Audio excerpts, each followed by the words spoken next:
Hello and welcome to my new video. If you're new to my channel, hi, I'm Lex, and today we're going to be going into part 2 for different themes to try out on your island.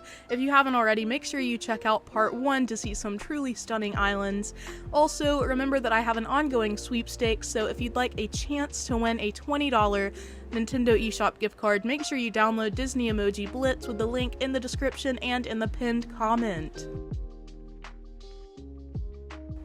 First up today, we just have such an incredibly unique island theme. This is Cloud Isle, and as you might expect, it is cloud themed. Aren't these custom designs just absolutely amazing? Today, every single island you see will have a public dream address, so if you'd like to visit any of these alongside me, you can check the description for the creators and all of their dream addresses. Isn't this such a beautiful one to start out with? I love how blue is used on this island. I feel like I often see it mostly evoked through the blue hydrangeas, which are obviously so gorgeous, but that's not possible here in winter, and you still get so many pops of blue throughout the island. It is just stunning. I think that the use of all of the illuminated items was really smart because it gives this such an ethereal aesthetic, and I think that definitely fits for an island up in the clouds, you know what I mean? This island is like a dream to visit. Haha, get it? Because you're visiting the dream? Yeah. Up next, I don't even know if you would count this as a theme, but I did because I think it's very notable and impressive. This island's theme is no terraforming, which obviously means that the design of the island is very flexible. This can be applied across any of the themes we've seen so far, actually.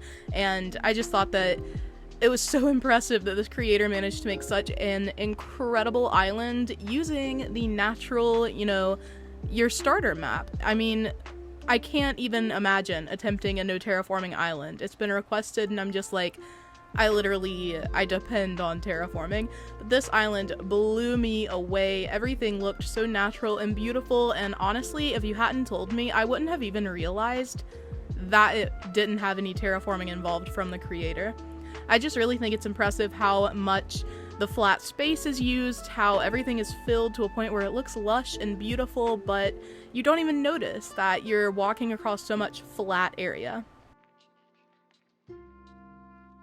This island is called Kyoshi, and as you would expect, it is Avatar: The Last Airbender themed. You can check out this creator's Instagram to see backstories for the villagers and just different segments of the island, but the idea on this island is basically at the end of Avatar, after they have, experienced the war with the Fire Nation, this is an island representing how they're living after that, which I think is so beautiful. I think that's a unique way to go, not going off of the show itself, but reimagining what life, in Avatar must have been like after the show that we see, but I guess before Legend of Korra.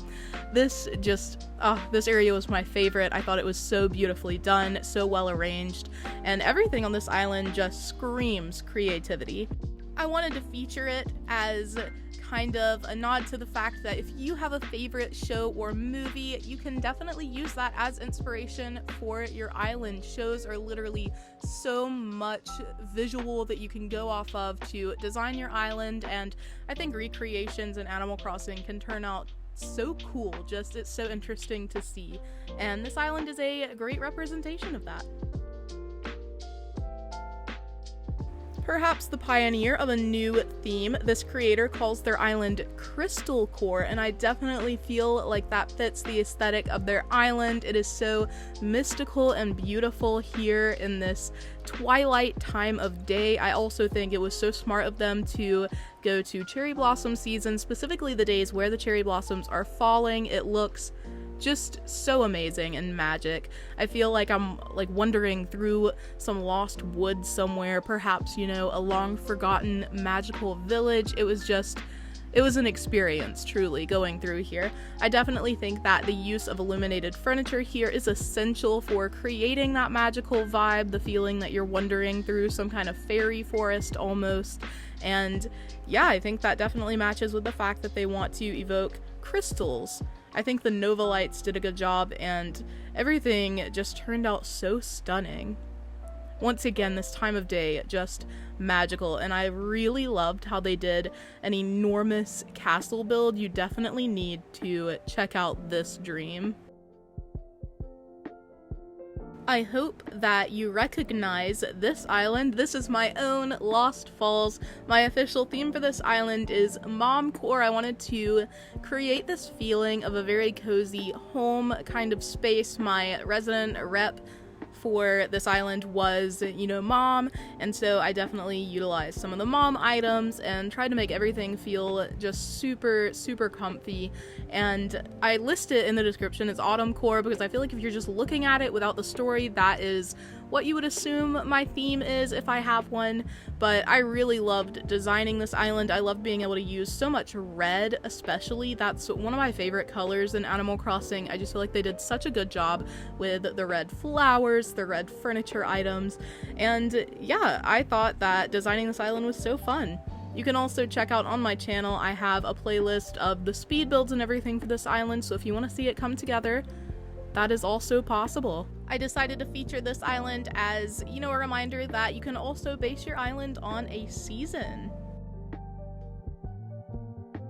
One of my favorite themes that I've ever seen in Animal Crossing is Junglecore, and I thought that this island was such a perfect representation of that theme.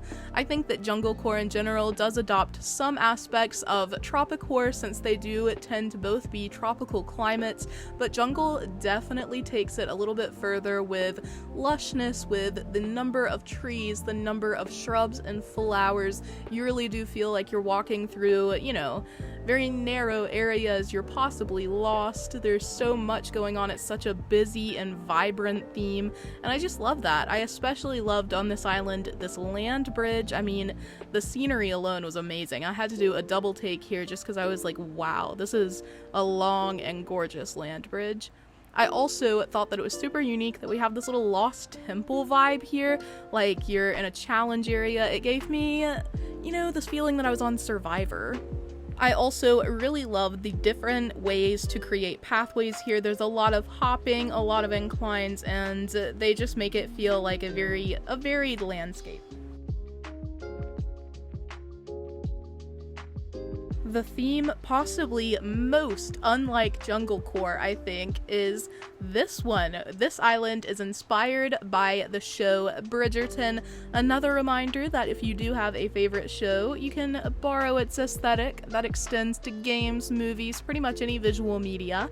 I think that this creator did such a wonderful job. This is such an elegant and beautiful island. I mean, the different areas, the fake buildings all around are so creative. I thought that they did such a good job of creating these, you know, outdoor facades of like cafes and different, you know, apartment looking areas, homes. It blew me away. I also think it was so cool that this creator managed to fit in a really good bit of terraforming throughout the island. Everything was just so well done, I think. The soft colors really did enhance that elegant feel for this Bridgerton island, and I won't be able to forget this one. I just thought it was amazing.